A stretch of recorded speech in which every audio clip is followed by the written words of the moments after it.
नमस्कार दोस्तों।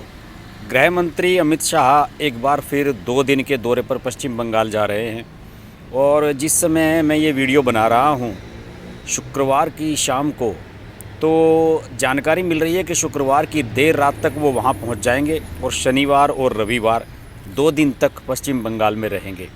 कई कार्यक्रमों की जानकारी उनकी दी गई है और इनमें जितने भी कार्यक्रम हैं बहुत ही व्यस्त हैं, एक के बाद एक कार्यक्रम रखा गया है और ये माना जा रहा है कि अमित शाह का ये दौरा बहुत महत्वपूर्ण दौरा है। अभी हाल ही में जब प्रधानमंत्री नरेंद्र मोदी यहाँ आए थे नेताजी सुभाष चंद्र बोस की 125वीं जयंती के समारोह के सिलसिले में, वो कार्यक्रम काफ़ी कंट्रोवर्शियल हो गया था। आप जानते ही हैं कि उसमें कुछ भाजपा कार्यकर्ताओं ने जय श्री राम का नारा लगा दिया था और इससे ममता बनर्जी नाराज़ हो गई थी। ममता बनर्जी ने विरोध स्वरूप अपना भाषण अधूरा छोड़ दिया था और बाद में इस पर एक डिबेट छिड़ गई पश्चिम बंगाल में कि सरकारी कार्यक्रम में जय श्री राम का नारा कैसे लगाया जा सकता है। इसके अलावा भारतीय जनता पार्टी ने सोशल मीडिया पर और तमाम उसके नेताओं ने जनसभाओं में एक मुहिम छेड़ी है कि जय श्री राम का नारा लगाने से ममता बनर्जी को ऐतराज़ है तो फिर उनकी चुनाव में हार निश्चित है। अमित शाह जब पिछली बार आए थे पश्चिम बंगाल 19 दिसंबर को आए थे, मेरे याद है, और उस समय शुभेंदु अधिकारी ने बीजेपी ज्वाइन की थी उनकी मौजूदगी में और बड़े कार्यक्रम आयोजित हुए थे और शुभेंदु अधिकारी के बीजेपी ज्वाइन करने के बाद से यानी कि 19 दिसंबर से और अब 29 जनवरी के बीच में पश्चिम बंगाल का माहौल काफ़ी कुछ बदल गया है। माहौल इस तरह से बदला है दोस्तों कि ममता बनर्जी के खिलाफ उनके एक के बाद एक विधायक इस्तीफ़ा दे रहे हैं, मंत्री साथ छोड़ रहे हैं और दूसरी ओर बीजेपी फुल्ली प्रेशराइज कर रही है कि ममता बनर्जी जो है वो तुष्टीकरण की राजनीति कर रही हैं और इसीलिए उन्हें जय श्री राम के नारे पर ऐतराज़ हो रहा है। तब बीजेपी ने अपना पूरा जो सोशल मीडिया सेल है और बाकी जितने भी स्थानीय नेता हैं उन सबको सक्रिय कर दिया है कि आप ममता बनर्जी पर प्रहार कीजिए। और देखिए, जय श्री राम वाला नारा जिस दिन लगा था उससे अगले दिन शुभेंदु अधिकारी ने एक बयान दिया था। इस बीच ये भी बता दूं आपको कि अमित शाह के पिछले दौरे से और इस दौरे के बीच में काफ़ी कुछ ये घटित हुआ कि ममता बनर्जी ने खुलकर ये कह दिया कि वो नंदीग्राम से चुनाव लड़ेंगी, जहाँ से शुभेंदु अधिकारी लड़ते आए हैं। और शुभेंदु अधिकारी ने ये कह दिया है कि आप लोग ममता बनर्जी जय श्री राम के नारे से ऐतराज़ कर रही हैं और मेरे नंदीग्राम इलाके में 2 लाख से ज़्यादा लोग जय श्री राम का नारा लगाने वाले हैं और जिन्हें जय श्री राम के नारे पर आपत्ति होती है उनकी संख्या सिर्फ 60,000 है। जाहिर है उनका इशारा मुस्लिम वोट्स की तरफ था। तो शुभेंदु अधिकारी ने क्लियर चैलेंज कर दिया है कि ममता बनर्जी उनके सामने बुरी तरीके से चुनाव हारने जा रही हैं। इस पर मैंने कई वीडियोस बनाए हैं, पहले आप देख सकते हैं मेरी प्लेलिस्ट। तो शुभेंदु अधिकारी के चैलेंज करने के बाद अब माहौल कुछ इस तरह का बन रहा है पश्चिम बंगाल में कि नंदीग्राम की जो जिम्मेदारी है ममता बनर्जी ने अपने भतीजे अभिषेक बनर्जी को सौंप दी है। अभिषेक बनर्जी और शुभेंदु अधिकारी में ज़बरदस्त टकराव है।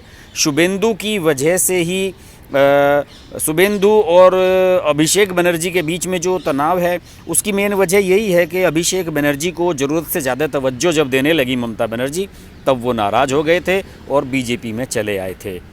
अब ये माना जा रहा है कि अब जबकि अमित शाह 2 दिन वहाँ रहेंगे, शनिवार और रविवार, तो ये माना जा रहा है कि उनके मौजूदगी में कई टीएमसी के नेता, विधायक और शायद मंत्री बीजेपी फिर ज्वाइन करेंगे। अमित शाह जब भी जाते हैं टीएमसी का नुकसान करके आते हैं और यही वजह है कि अमित शाह के कार्यक्रम को लेकर ममता बनर्जी सबसे ज़्यादा बेचैनी महसूस करती हैं। और जो मेरे पास जानकारी आई है उसमें सबसे बड़ी जानकारी ये मिल रही है कि इस दौरे में जो अमित शाह का कार्यक्रम होगा 30 जनवरी की सुबह सबसे पहले 9:15 बजे से कोलकाता में सीआरपीएफ अधिकारियों के साथ वो बैठक करेंगे। जानते होंगे कि आप सीआरपीएफ का जो डिपार्टमेंट है वो होम मिनिस्ट्री के अंडर में आता है और ये सीमावर्ती इलाके हैं, यहाँ के बॉर्डर लगे हुए हैं पश्चिम बंगाल के बांग्लादेश से, तो यहाँ पर सीआरपीएफ की गतिविधियाँ काफ़ी सिंसियरली होती हैं। इसके बाद वह नदिया ज़िले के मायापुर जाएंगे, जहां वह 10:50 बजे से यानी कि सुबह 11 बजे से इस्कॉन के वैश्विक मुख्यालय स्थित इस्कॉन मंदिर में पूजा अर्चना करेंगे। इस्कॉन मंदिर में ही शाह के दोपहर का भोजन का भी इंतजाम किया गया है। इस्कॉन मंदिर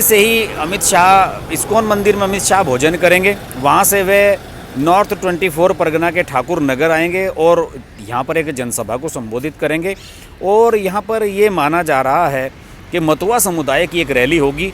मतुआ समुदाय वो समुदाय है जो बांग्लादेश से आया है और नॉन मुस्लिम है, और इन्हें यहाँ की नागरिकता नहीं मिल रही है।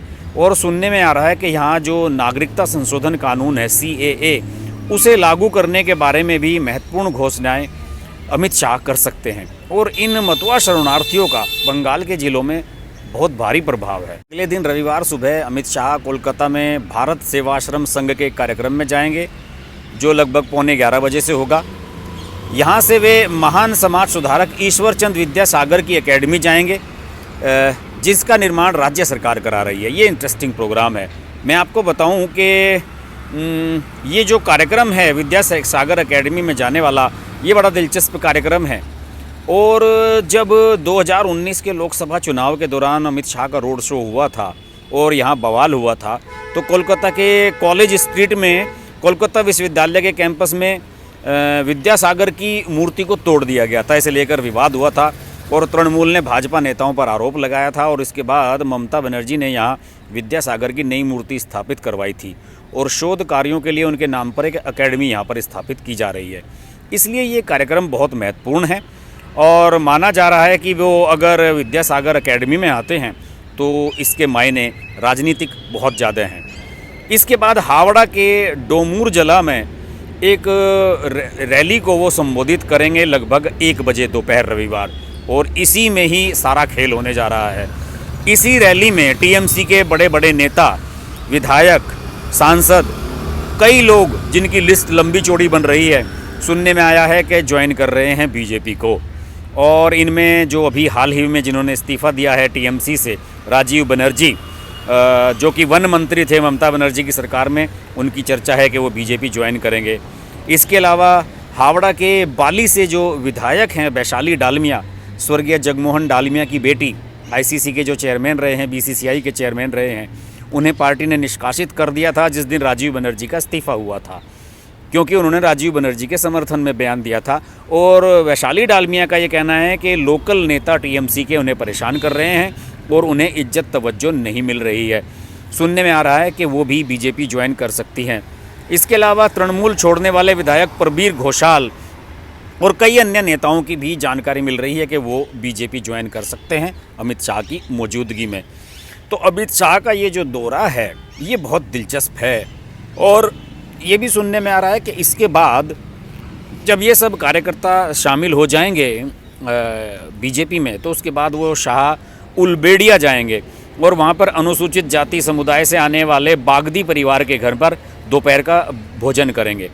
उलबेड़िया में दोपहर में एक रोड शो का भी आयोजन होगा और उसके बाद वो कोलकाता लौटेंगे और वहाँ से भाजपा के जो प्रदेश अध्यक्ष हैं दिलीप घोष और शीर्ष नेता हैं उनके साथ एक संगठन की मीटिंग भी करेंगे। तो यानी कि अमित शाह के इस कार्यक्रम में बहुत कुछ होने जा रहा है। इस पर अपडेट्स लेकर मैं आता रहूँगा। आप जुड़े रहिए मेरे साथ, देखते रहिए हर्ष की बात लाइव। नमस्कार। अगर आपको हमारी वीडियो पसंद आई तो वीडियो को लाइक करें, चैनल को सब्सक्राइब करें और नोटिफिकेशंस के लिए बेल आइकन को प्रेस करें।